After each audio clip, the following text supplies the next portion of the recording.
오늘 말씀은 시편 20편 19절입니다. 한 절인데요. 우리 한 절 시편 90편 12절 말씀 함께 봉독하도록 하겠습니다. 우리에게 우리날 계수함을 가르쳐 주사 지혜로운 마음을 얻게 하소서. 우리 다시 한번 봉독할까요? 시작. 우리에게 우리날을 계수함을 가르치사 지혜로운 마음을 얻게 하소서. 지난주에 2주에 걸쳐서 제가 기도에 대한 말씀을 나눴습니다. 그 성경 사무엘상 23장에 나오는 그일라에서 일어났던 사건을 통해서 했는데, 순서대로라면 우리가 만일 기도하면 어떤 일이 우리에게 일어납니까? 라는 말씀을 전해야 되잖아요. 지난주에 우리가 기도하지 않으면, 하나님과 소통하지 않으면 우리들에게 어떤 일이 일어난다라는 말씀을 나눴죠. 근데 오늘은 이제 다니엘 세일의 기도회를 하잖아요. 그래서 중간에 제가 다니엘 기도회에서 우리가 함께 듣고 나누었던 간증 하나를 여러분과 함께 또 다시 한번 나누는 시간을 좀 가지려고 합니다. 저희가 함께 나누려고 하는 간증은 이제 김윤상 선교사님에 대한 건데요. 여러분들 많이 혹시 들으셨을 것 같지만 우리의 기억력이 이렇게 좋지 않기 때문에 다시 한번 들었으면 좋겠고요. 혹시 바빠서 못 드신 분이 있으면 이가에 함께 나눴으면 좋겠습니다. 그분의 영상이 한 시간 되니까 같이 나눌 수는 없고요. 그분의 일부를 나누는데 제가 그분의 간증을 좀 요약해서 여러분들에게 말씀을 나누면서 또 은혜를 나누려고 합니다. 이 메시지가 이제 개인의 간증에 대한 내용도 들어가고요. 또 하나 그 안에 이제 복음의 메시지, 어쩌면 하나님께서 우리 시대에 우리들에게 전해주고자 하는 그 메시지가 들어가 있다고 제가 믿기 때문에 제 마음속에 많은 감동이 있어서 여러분과 함께 나누려고 합니다. 2018년 11월에 한국에 이제 한동대라고 있잖아요. 한동대의 부모 중보기도 이렇게 하는 곳이 있습니다. 그 웹사이트에 보면 이런 기도 제목이 나왔습니다. 96학번 김윤상 선교사님이 멕시코에서 선교 사역 중 교통사고로 왼쪽 무릎과 내부 장기 파열 등 심각한 상해로 수술을 받고 회복 중에 있음을 감사드립니다. 폐혈증이 치료되고 심장, 폐 등 전신이 정상으로 돌아오게 하옵소서라는 기도 제목이 올라와 있습니다. 김윤상 선교사님의 아버님은 선교사십니다. 그 과테말라에서 선교를 하는 분이고, 김윤상 선교사님은 그 바로 북쪽에 있는 그 멕시코의 최남단에 치아파스라는 곳에서 이제 선교를 하고 있습니다. 그곳에 익투스 선교 공동체라는 것을 이제 일원으로 같이 하는데, 익투스 선교 공동체는요 학교입니다. 1학년부터 이제 12학년까지 멕시코에 있는 어린아이들에게 이제 교육을 하면서 멕시코의 미래를 책임질 그런 지도자를 키우자, 크리스천 리더를 키우자라는 그 비전을 가지고 이제 그 공동체를 만들었어요. 근데 이제 공동체가 가지고 있는 특징이 뭐냐 하면은 학교를 운영하는데 운영 자금을 외부에서 도네이션 받고 그럴 수 있지만, 가능하면 그렇게 하지 말고 내부에서 자비량 비즈니스를 일으켜서 그것을 통해서 이제 교회 운영 자금을 조달하자라는 것입니다. 그래서 김윤상 선교사님은 그 자비량 선교로 그 안에 있는 학교를 운영하기 위한 그 자금을 위한 비즈니스를 운영하시는 분입니다. 여러분 그 공동체 이름이 익투스인데, 익투스가 무슨 뜻인지 아시죠? 익투스가 그리스 말로 물고기예요. 물고기가 그 당시에 초대교회의 그리스도인을 상징하는 그런 심벌이었습니다. 우리가 십자가도 심벌이고, 또 하나 이제 익투스라고 하는 이 물고기였는데, 왜 이것이 이제 그들의 그리스도인을 나타내는 심벌이 되었냐 하면요, 익투스의 그 그리스어 첫 글자가 5개거든요. 5개가 하나하나가 예수, 두 번째가 그리스도, 세 번째가 하나님, 네 번째가 아들, 다섯 번째가 구원자라는 뜻을 가지고 있습니다. 왜냐하면 그 당시에 이제 핍박을 받고 있었기 때문에 내가 그리스도인이라는 것을 사람들 앞에서 이렇게 내세울 수가 없었거든요. 근데 이제 어떤 사람들하고 얘기하다가 저분이 그리스도인인 것 같아라는, 예수님을 믿는 것 같아라는 그런 생각이 들면은 땅에다가 이렇게 물고기의 반을 그렸습니다. 물고기의 반을. 그러면 옆에 보고 있던 사람이 이 사람이 그리스도인인가 보다라고 하면 나머지 반을 그리는 거죠. 그러면 우리 같이 예수 그리스도를 믿는 믿음의 형제입니다라는 그런 표시를 하게 된 것입니다. 그래서 그런 식으로 그리스도인의 심벌이 됐는데 1세기에 카타쿰이라는 곳이잖아요. 그게 이제 지하 공동묘지인데 이제 그 공동묘지로 사용했는데 그리스도인들이 핍박을 받으니까 공동묘지에 가서 살았습니다. 사람들이 이제 잘 모르는 곳에 살았는데 그 지하 공동묘지가 굉장히 큰 거죠. 그래서 심지어는 100명 이상, 200명, 300명까지 들어갈 수 있는 그런 아주 미로 같은 그런 구조로 되어 있었습니다. 얼마나 핍박이 심했으면 어떤 사람들은 태어나서부터 죽을 때까지 그 카타쿰에서 사는 사람들도 있었다고 합니다. 근데 이제 카타쿰에 이제 그 물고기 그림이 그려져 있는데 예배를 드리러 가잖아요. 근데 물고기의 앞부분 머리 모양이 어디냐면 예배 장소로 가리킨다고 합니다.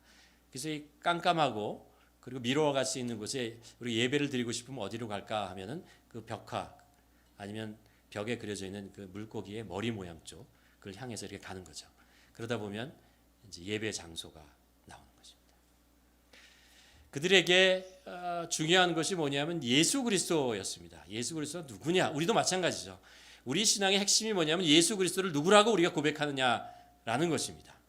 예수 그리스도는 하나님의 아들이시며 구세주이고 우리의 주인님이시다 고백하는 것이죠. 그게 우리 신앙의 핵심이고 그것을 통해서 우리가 하나님의 백성으로서의 정체성을 가지게 되는 것입니다. 예수님은 우리의 구원자이시고 하나님의 아들이시고 나의 주인이십니다. 우리는 이걸 늘 고백하잖아요.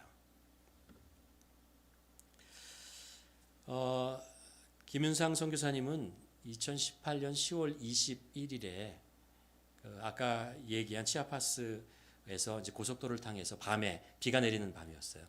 고속도로를 타고 이렇게 쭉 운전하고 가다가 반대쪽에서 오는 자동차와 이제 정면 충돌을 하게 됩니다. 어두워서 잘 안 보이고 비가 오고 그러잖아요. 정면 충돌을 하고 거기서 이제 장파열을 일으키고 그리고 왼쪽 다리가 다 부서지고 그런 데서 거의 죽은 상태로 이제 병원으로 옮겨지게 됩니다. 출혈이 하도 심해가지고 피가 많이 나갔고 정신을 차리지 혼수 상태였고요. 장파열을 수술을 했는데 이제 그곳이 치아파스라는 곳이 굉장히 작은 시골이에요.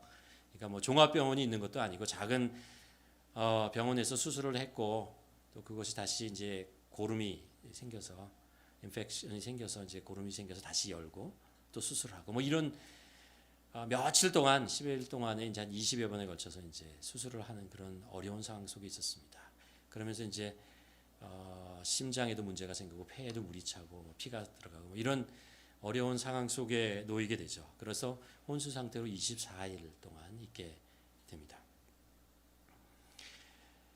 고난이 찾아오고 이제 어려움이 찾아오죠. 가족들이 이제 아까 그 말씀드린 대로 그 아버님은 이제 과테말라에서 선교사였고 가족들이 자기의 아들이 자기 자녀들이 이렇게 된다는 것을 보고 그리고 아내 그리고 자녀들이 다 그것을 보고 절망하고 슬퍼하고 막 하나님 왜 이런 일이 우리 남편에게 우리 아버지에게 우리 아들에게 이런 일이 발생합니까? 이런 많은 이제 기도를 하는 순간이 있었습니다. 그러다 이 가족이 어느 순간에 우리가 기도를 좀 바꾸자라고 얘기합니다. 우리가 감사하는 기도를 하자. 윤상이가 지금 고통을 받으며 병중에 교통사고로 혼수 상태에 있는 지금도 하나님의 아들이고 구원받은 자이고 그가 그 전에 건강하고 잘 활동할 때도 역시 하나님은 그의 아버지이시고 구원자이시고 주인이시 않느냐. 하나님은 윤상이에게 변한 것이 하나도 없는 여전히 하나님의 윤상이의 아버지가 아니냐.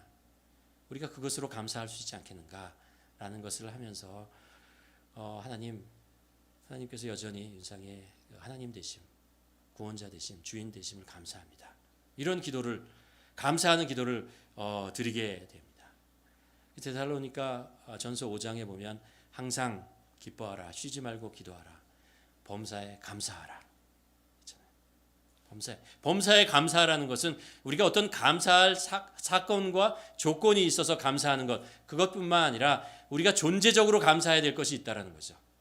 하나님의 아들이라는 것, 하나님께서 우리를 구원하시고 우리를 자녀 삼으시고 하나님의 자녀 되었다. 이것이 변하지 않는 것이죠. 우리가 어떤 상황과 어떤 처지에 있든 변하지 않는 이 상황 때문에, 이 존재적인 이런 것 때문에 우리가 계속해서 감사할 수 있다라는 것입니다.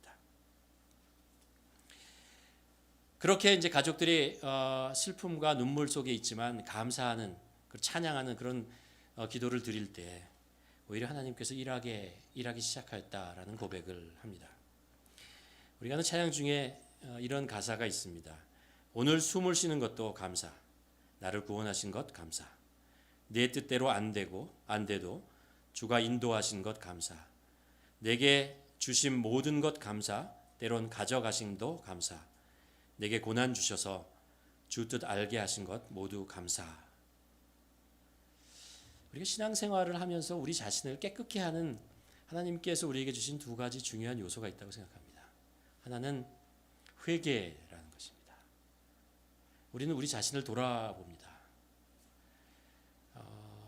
그러면서 우리가 잘못한 것, 하나님 앞에서 우리 자신을 돌아보고 우리가 죄 지은 것, 잘못한 것, 실수한 것 이런 것을 변명하고 아니라고 부정하지 않고 하나님 앞에서 그것을 고백합니다. 나를 변명하고 나를 디펜스하는 것이 아니고 하나님 앞에 나의 연약함과 부족함과 죄인됨을 고백하고, 그래서 회개함으로 하나님께서 우리에게 주시는 용서를 얻고 그리고 다시 겸손한 자세로 내려가게 되는 거죠.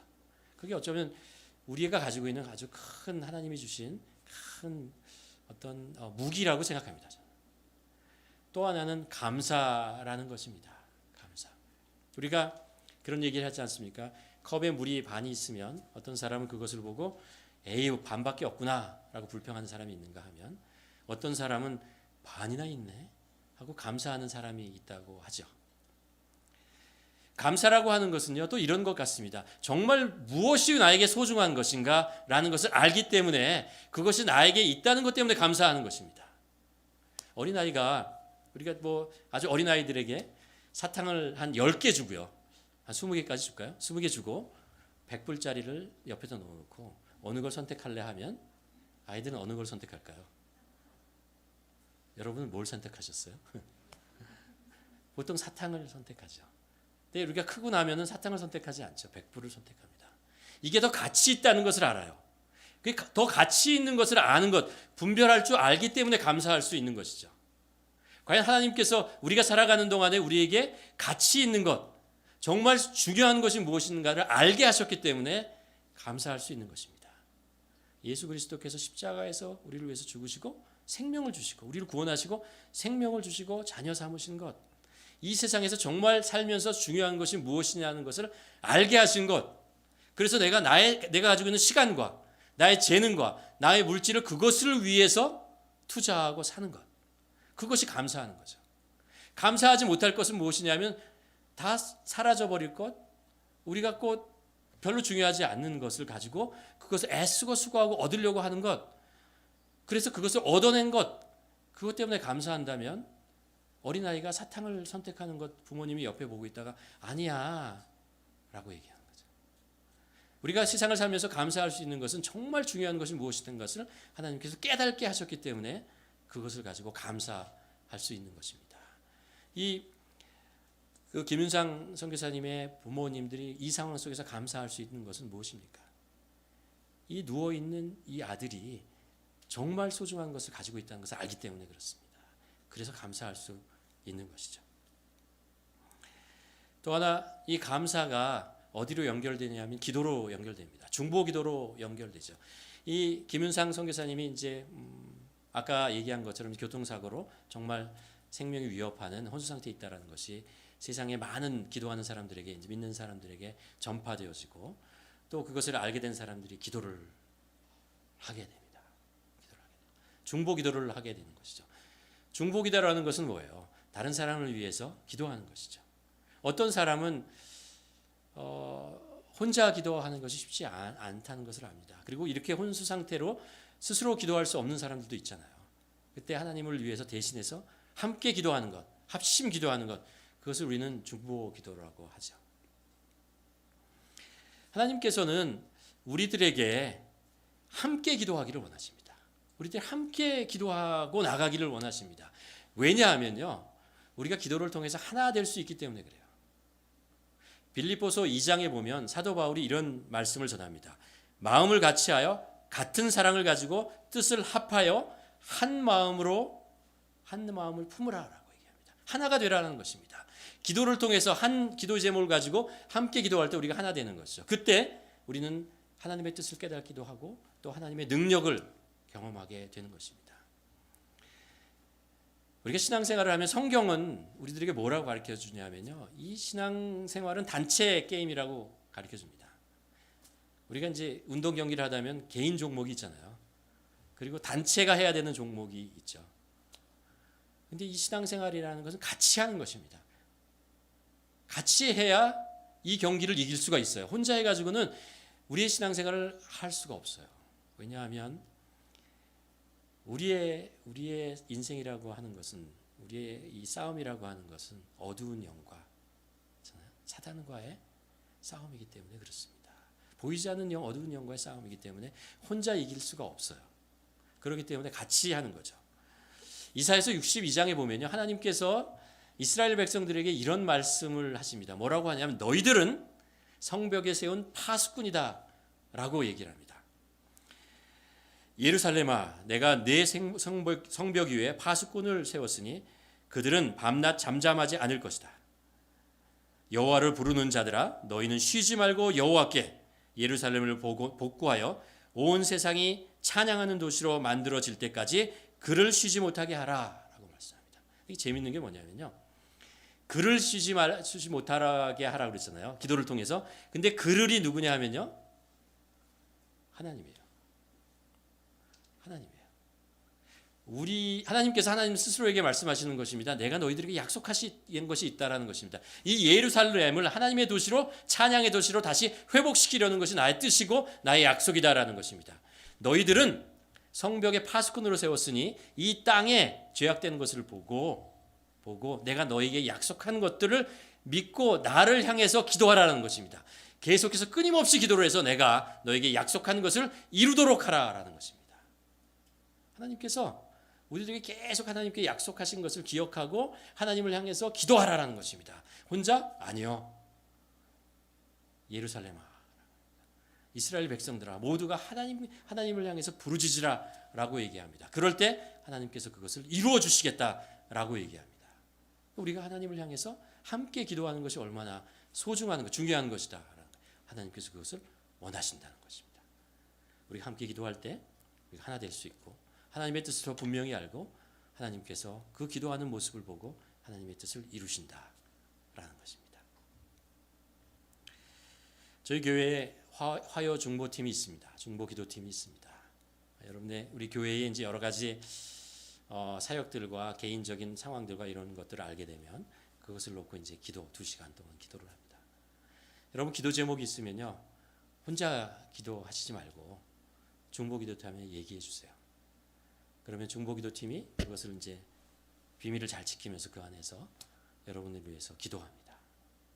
오상호 목사님께서 중보기도팀을 인도하니까 저나 아니면 오상호 목사님에게 기도 제목을 주시면은 함께 기도하도록 하겠습니다. 이 중보기도가요, 그 김윤상 선교사님의 간증을 들어보면 회복이라는 것과 연결되는 것을 알 수 있습니다. 2가지 회복을 얘기합니다. 하나는 많은 사람들이 김윤상 선교사님의 이 교통사고를 놓고 기도했을 때 조금씩 차도가 생깁니다. 기적적으로 조금씩 몸이 나아지고 24일 만에 이제 의식이 돌아옵니다. 근데 의식이 돌아오는데 손 하나 까딱 못해요. 제대로 말도 못하고 움직이지 못하는 그런 상황이었는데 조금씩 그 이후로도 의식이 회복한 후에도 조금씩 나아지고, 그리고 몸이 조금씩 손가락이 움직이기 시작하고, 그리고 회복되게 됩니다.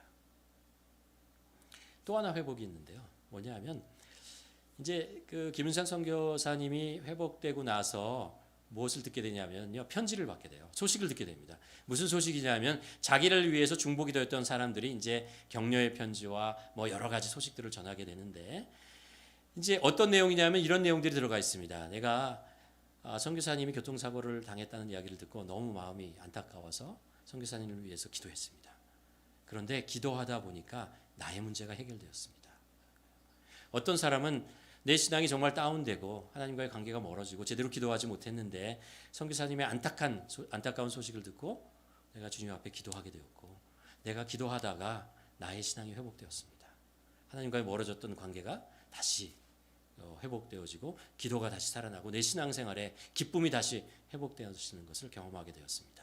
그래서 그 감사합니다 라고 선교사님한테 보내는 거죠. 어떤 데는 교회가 정말 사람들이 마음이 분열되어서 싸우고 분열이 되고 그랬다가 이 선교사님의 얘기를 듣고 우리가 기도를 하자라는 마음을 듣고 함께 기도를 하다가 그 분열됐던 마음이 하나로 회복되어지고 함께 그 하나된 마음으로 교회가 회복되었다는 이야기를 듭니다. 또 어떤 그 기독교 대학에서는 기독교 어떤 그 비전을 가지고 대학을 세웠는데 뭐 교수님들이 정신없이 하다가 보니까 마음이 막 나눠지고 이러다가 이 선교사님 얘기를 듣고 함께 기도하다가 그렇지, 우리가 기독교 학교를 세웠을 때 하나님이 주신 비전이 이거였지 라는 것을 다시 깨닫고 원래 그 비전으로 회복되어지는 그런 일들이 있었습니다. 뭐 이런 이야기들이 계속해서 그 김윤상 선교사님에게 편지로 오는 것입니다. 여러분, 그래요. 우리가 남을 위해서 기도하는 것 같지만 그 기도를 통해서 내가 회복되는 것이, 그것이 하나님의 회복의 원리가 아닌가 생각됩니다. 하나님께서 아브라함에게 말씀하시잖아요. 내가 너희를 복의 통로가 되겠다라고 말씀하십니다. 하나님께서 많은 민족들, 많은 이웃들을 위해서 복을 내려주고 복음을 전하고 그들에게 생명을 주고 그리고 복을 전하기 원하는데 바로 믿는 우리들을 통해서 하시겠다는 거죠. 우리들의 기도를 통해서 하고 우리들의 나눔을 통해서 하고 우리들의 삶을 통해서 하시겠다라는 거죠. 우리는 그런 복의 통로로 쓰임 받으면서 하나님의 복이 우리를 거쳐가기 때문에 나도 복을 받는 것입니다. 우리도 하나님의 복을 경험하게 되고 회복되게 되는 거죠. 아브라함이 그렇죠. 아브라함의 삶을 복이 스쳐갔습니다. 거쳐갔습니다. 그러면서 아브라함이 복된 인생을 살아가는 거죠. 우리도 다른 사람을 위해서 기도하고 다른 사람에게 긍휼한 마음을 가지고 무엇인가 나눌 때 하나님께서는 그 나눔의 손길을 위해서 복을 주십니다. 생명을 주시는 것이죠. 그래서 선교사님의 고백이 그것입니다. 이 기도가 나를 살렸다라는 것입니다. 중보 기도를 하고 있는 사람들을 살렸다라는 그런 말씀을 합니다. 그래서 그 얘기를 듣고 있던 그 김윤상 선교사님의 친한 친구의 어머니가 이런 이야기를 했다고 합니다. 윤상아, 네가 서서 한 일보다 누워서 한 일이 더 많네. 누워서 병실에 있을 때 오히려 많은 기도를 통해서 많은 일을 했다라는 것이죠. 사역의 주체가 누구입니까? 하나님이십니다. 그렇기 때문에 우리가 기도를 해야 하는 거죠. 기도는 처음 시작하는 것이고 계속해야 되는 것입니다.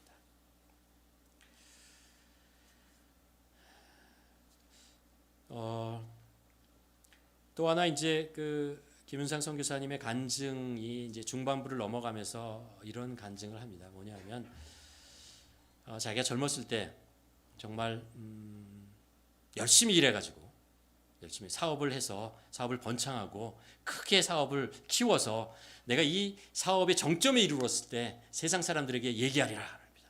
하나님께서 하셨습니다. 하나님께서 도와주셔서 이 사업을 이루었습니다. 라고 그렇게 고백하고 그런 꿈을 가지고 열심히 일을 했다고 합니다. 정말 밤낮을 가리지 않고 열심히 일하고 수고하고 애를 썼는데 이 교통사고를 당하고 나서 아니다라는 것을 깨달았다고 합니다. 세 가지를 깨달았는데 하나가 뭐냐면 세상 사람들 중에 소위 말하는 성공이라고 이루는 사람이 극소수라는 것입니다.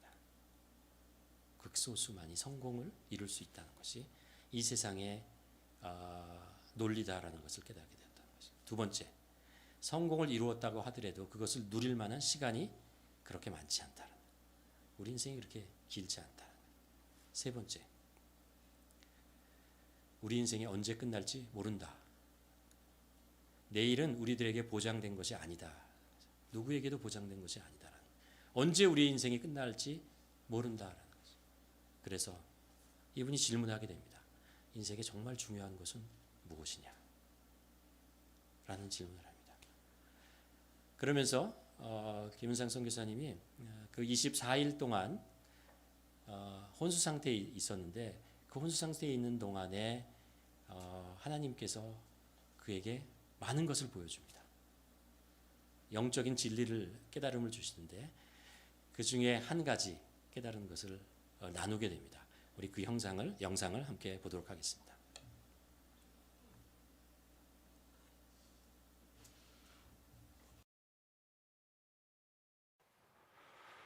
저는 의식이 없던 24일간의 본의 아니게 영적인 세계에 대한 경험을 하게 되었습니다. 그것은 어떤 환상이나 꿈과 같은 것이 아니고, 어떤 구름 위를 산책하고 구름 위를 걷는 이런 것이 전혀 아니고, 실제로 존재하고 있는 어떤 다른 현실이고 현장이었습니다. 저는 지금 멕시코에 살고 있습니다. 이곳에 멕시코에 가보신 분이 계실지 안 계실지 제가 모르겠습니다. 만약에 어떤 분께서 이렇게 말씀하신다면, 자, 어떤 분이 나는 멕시코란 나라를 내가 가서 내 눈으로 직접 보고 느끼고 냄새도 맡아보고 맛도 보고 만져보고 하기 전에는 나는 그 나라가 있는 거 믿을 수가 없어, 이렇게 말씀하실 분이 혹시 계시나요? 여러분, 영의 세계도 마찬가지입니다. 지금 우리 인간으로서 가진 한계로 인해서 영의 세계를 당장 보고 느끼고 할 수 없다 뿐이지, 지금도 실제로 존재하고 있습니다. 이제 이 영적 세계에서 제가 경험했던 수많은 것들 중 일부를 여러분과 나누도록 하겠습니다. 저는 이 영적인 세계에서 어떤 건물 안에 갇혀 있었어요. 제가 듣기가 2층, 3층 정도 됐던 건물이었던 것 같아요. 그 안에는 대략 18명 되는 사람들이 일을 하고 있었습니다. 처음에는 이들이 어떤 존재였는지 제가 전혀 몰랐어요. 하지만 시간이 지나며 이들 가운데 리더가 있다는 것을 알게 되었습니다. 2명의 리더가 있었습니다. 하나는 남자, 하나는 여자. 그리고 이 사람들은 그 리더들에게 절대적으로 복종하는 그런 형태를 띠고 있었습니다. 저는 그 안에서도 온 몸에 기운이 없어 거의 죽어가고 있었고, 그럼에도 이 사람들은 제게 온갖 돈 벌어오는 일들을 시켰어요. 그리고 또한 온갖 협박과 죽음의 위협들이 저에게 가해지고 있었습니다. 저는 도대체 이게 무슨 상황인지도 모른 채, 이들이 무슨 존재인지도 모른 채 저는 시키는 대로 하고 있었고, 그 안에서 정말 공포에 질린 대로 살고 있었습니다. 마치 무언가의 노예가 된 것처럼 말이죠. 돈을 벌기 위해 여러 나라로 보내졌었습니다. 그리고 저는 정말 그 안에서도 성공적으로 돈을 많이 벌어댔습니다. 하지만 그 끝은 항상 목숨의 위협과 공포로 끝이 났었고, 그때마다 처음에 그 건물로 다시 돌아와 갇혀 있게 되었습니다. 시간이 지나면서 이 리더들은 사단의 종들이며 사단에게 복종하는 그런 영적 존재들이라는 것을 깨달을 수 있었습니다. 건물에 갇혀 있는 동안에 이들은 차례대로 저를 돌아가면서 계속 괴롭혔었고, 저는 차라리 이렇게 살 것 같으니 죽는 것이 낫지 않을까, 그런 생각도 굉장히 여러 차례 했었습니다. 온 몸에 기력이 쇠하였고, 이들의 위협에 아무것도 할 수 없는 저의 무기력한 모습에 정말 기가 질리고 공포에 늘 떨어야 했습니다. 정말 끝이 없는 그런 나날들이었습니다. 그러던 중 어느 날이었습니다. 하늘에서 이렇게 한 줄기 빛 같은 것들이 들어왔어요. 그리고 그 빛을 따라서 나팔 소리 같은 것들이 들려왔고, 이 나팔 소리와 함께 어떤 찬양 소리가 들려오기 시작했어요. 그때 제가 비로소 뭔가 깨닫기 시작했습니다. 그래, 나는 예수님을 믿는 사람이었지, 정말 목소리도 나오지 않고 몸도 움직여지지 않았습니다. 그래서 그때 정말 개미 같은 목소리로 나지막하게 예수, 보혈 이란 단어를 읊조리기 시작했습니다. 그러자 갑자기 이곳에 있던 사람들의 분위기가 부산스러워지기 시작했어요. 뭔가 분위기가 확연히 달라지는 것을 느꼈습니다. 그러면서 제가 혼자 그때 생각을 했죠. 이거 봐라, 이거 뭔가 반응이 있는데. 그때부터 힘을 내서 예수, 보혈 반복해서 읊조리기 시작했습니다.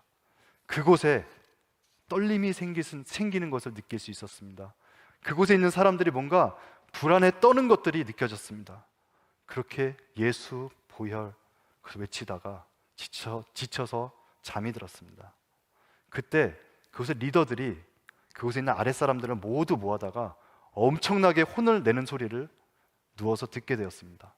뭐라 그러냐면요, 제가 도대체 어디서 저 주문을 배워왔느냐고, 도대체 저 주문을 어디서 듣고 왔냐고, 그러면서 그 밑에 사람들에게 그 누구도 근처에 얼씬거리지도 못하게 만들고 그 누구도 저 사람에게 아무 말도 할 수 없게끔 철저히 감시하라고 그렇게 명령하는 것을 듣게 되었습니다. 그 이후에 제가 있던 자리에 온 사방은 라디오, 카메라, 뭐 이상한 도구들로 해가지고 그 감시기구들로 꽉 채워졌었어요. 그리고 제가 정말 모기만한 소리를 작게 하는 말들조차도 전부 다 듣고 기록하고 있었습니다. 그래서 저는 잠에서 깰 때마다 예수, 보혈 이것을 계속해서 외쳤고, 그 이후로 이들은 저를 더 이상 돈 벌라고 보내지도 않고 저를 더 이상 건드리지도 않게 되었습니다. 잠시 잠에 들었었는데 그때 이 아랫사람들이 그 리더들에게 보고하는 것을 듣게 되었습니다. 이렇게 보고를 하더군요. 제가 저 주문을 한번 외울 때마다 지금 우리가 계획 세워놓은 것들이 3개씩, 정확히 3개라 그랬습니다. 3개씩 깨져나가고 있습니다. 이제 우리 어떡합니까? 저는 그 말을 듣는데 힘이 났습니다. 예수 보혈이란 그 말의 힘이 느껴졌습니다. 온 힘을 다해서 예수 보혈을 외치며 이제는 그들과 대적하기 시작했습니다. 이번 다니엘 기도의 첫날, 이제는 역전되리라, 저는 이 말씀을 들으면서 이때 순간이 정말 쫙 떠올랐었어요. 정말 악한 영들에게 잡혀있던 저의 상황이 이 예수 보혈의 능력으로 완전한 반전이 일어나고 완전한 역전이 일어나고 있었습니다. 그러던 어느 날 저는 그 건물 밖을 빠져나오게 되었습니다. 저는 어떤 캄캄한 밤중에 어느 강가의 자갈밭 위에 서 있었습니다. 저기 멀리 큰 돌산이 보여 있어요. 그리고 그 꼭대기, 돌산의 꼭대기에 누군가 빛을 내며 서 있는 것을 보았습니다. 한눈에 알겠더라고요. 굉장히 장군처럼 늠름한 모습의 예수님이셨습니다. 간혹 사람들이 저한테 이걸 묻습니다. 그때 그 예수님인지 어떻게 알았어? 그때 그 느낌이 어떤 건지 제가 잠시 좀 설명을 드릴게요. 여러분, 혹시 여러분이 어렸던 시기에 정말 친했던 친구들이 있는데 살면서 가는 길이 다르고 하는 일이 다르고 하다 보니까 연락이 끊기고 관심도 없어지고 그러면서 서로 잊고 지내면서 10년, 20년이 지났어요. 그러다가 어디 갔는데 갑자기 우연스럽게 딱 마주친 거예요. 그러면서 네가 바로 그때 걔지? 네가 바로 그때 그 친구지? 이런 경험이 혹시 있으십니까? 여러분, 예수님을 보면요, 딱 알아볼 수 있어요. 정확히 딱 이런 느낌이었습니다. 근데 제가 그 예수님을 본 순간 갑자기 제 눈에 눈물이 하염없이 흐르기 시작했어요. 내가 왜 저 예수님을 두고 저 사람들한테 갇혀서 그렇게 돈 버는 데만 매진하고 살았을까? 정말 후회가 몰려오기 시작하며 저는 그때 결심했습니다. 내가 저 예수님이 계신 저 길, 예수님이 올라가신 저 길을 내가 가면서 내가 그 길 위에서 죽으리라.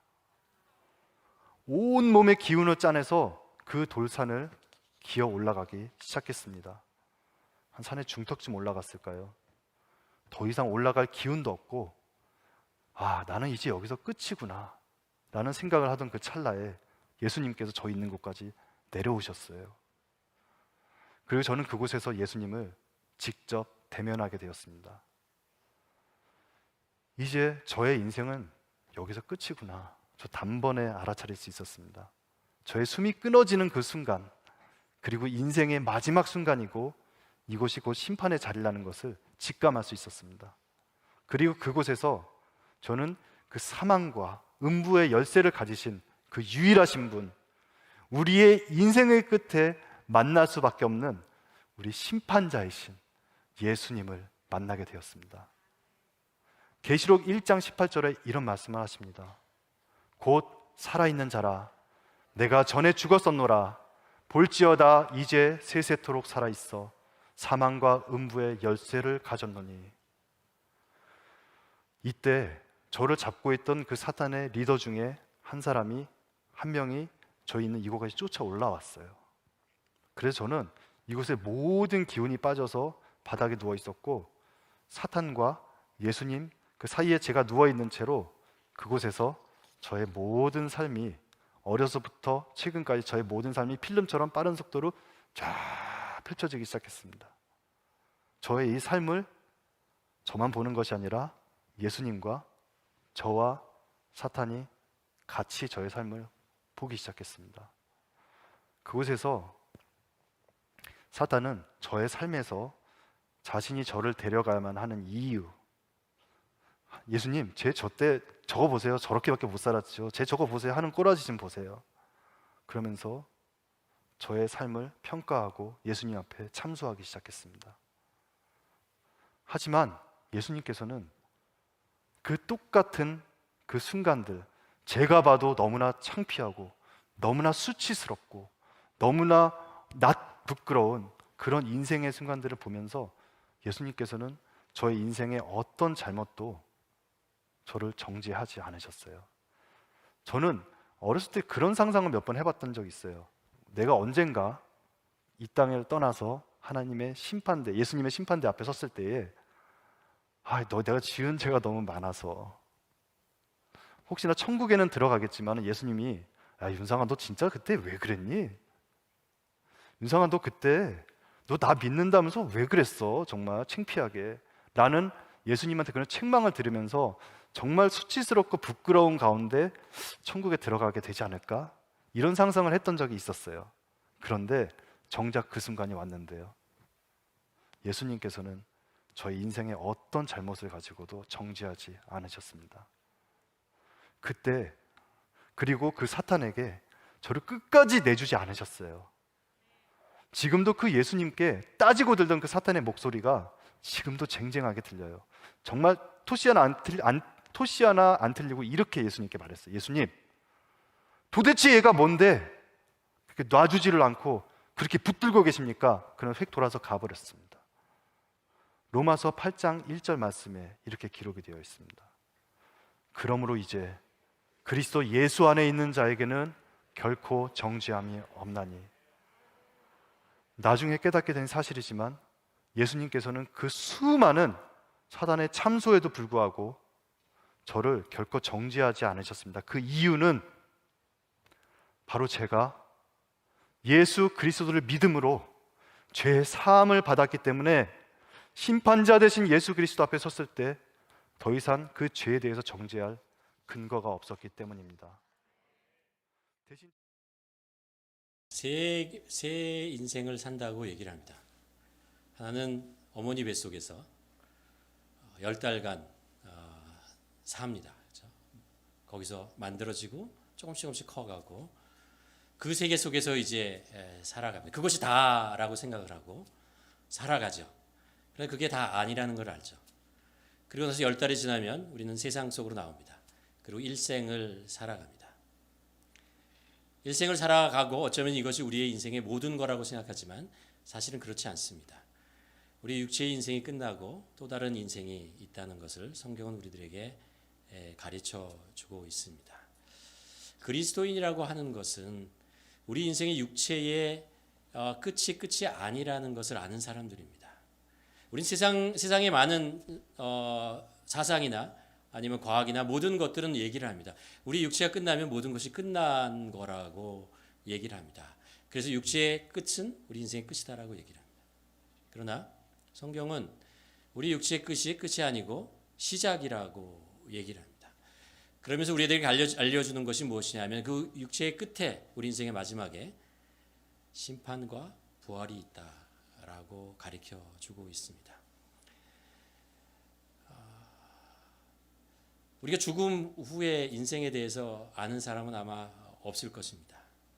그러나 하나님께서는 이런저런 방법으로 우리들에게 메시지를 전해주세요.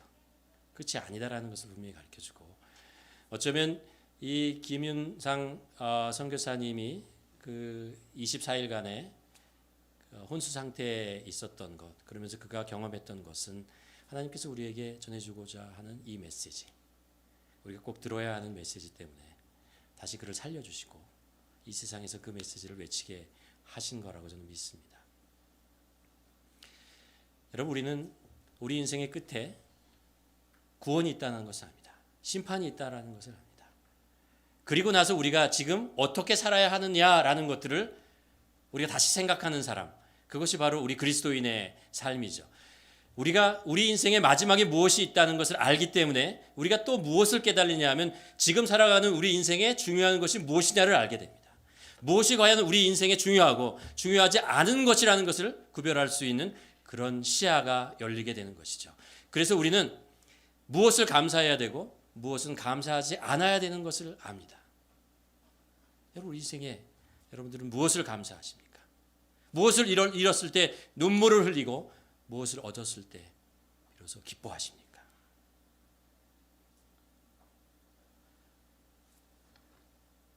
우리 인생이 길지 않다는 것을 시편 90편 12절에서 시편 기자가 우리에게 가르쳐 줍니다. 우리에게 우리날 계수함을 가르치사 지혜로운 마음을 얻게 하소서. 우리 인생이 이렇게 길지 않습니다. 지혜로운 마음을 달라는 거죠. 무슨 지혜입니까? 우리가 정말 이 세상을 살아가면서 기뻐하는 것이 무엇이, 기뻐하고 감사해야 할 것이 무엇이고 중요하게 여길 것이 무엇인가를 지혜롭게 보라는 것입니다. 조윤상 선교사님은 우리들에게 이 세상을 살면서 중요한 것이 무엇이냐라는 메시지를 전하면서 이렇게 전합니다. 예수 그리스도와 동행하는 것이 가장 중요합니다. 우리의 주인 되시고 구원자 되시고 하나님의 아들이 되신 그분과 동행하는 것이 가장 중요합니다. 그리고 그것이 왜 중요하냐 하면 그분이 우리를 영원한 생명으로 인도하기 때문에 그렇습니다. 요한복음 3장 17절에 보면 이런 말씀을 합니다. 하나님이 그 아들을 세상에 보내신 것은 세상을 심판하려 하심이 아니요 그로 말미암아 세상이 구원을 받게 하려 합니다. 심판이 아니고, 심판이 있어요.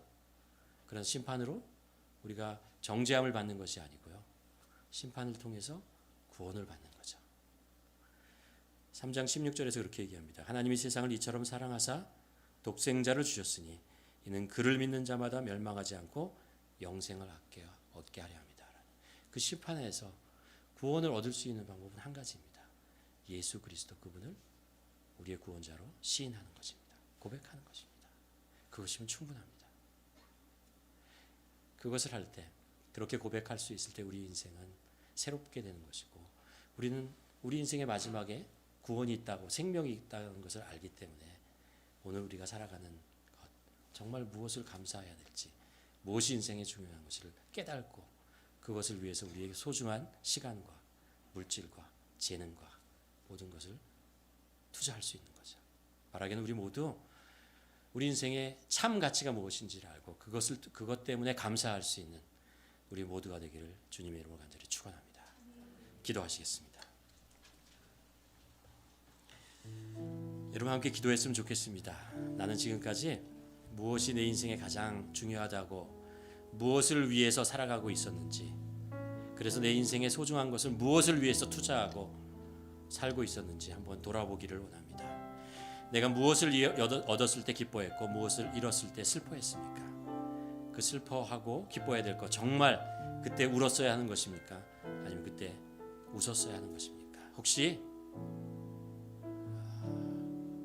우리가 소중하지 않는 것, 그렇게 중요하지 않는 것 때문에 우리 인생이 얽매여서 살아가고 있던 것은 아닌지 우리 자신을 돌아보며 정말 우리에게 지혜를 주시옵소서, 믿음을 주시옵소서. 그래서 이 세상의 참 가치를 위해서 살게 하시고 그것 때문에 감사할 수 있는 우리 되게 하여 주시옵소서. 함께 기도하시겠습니다.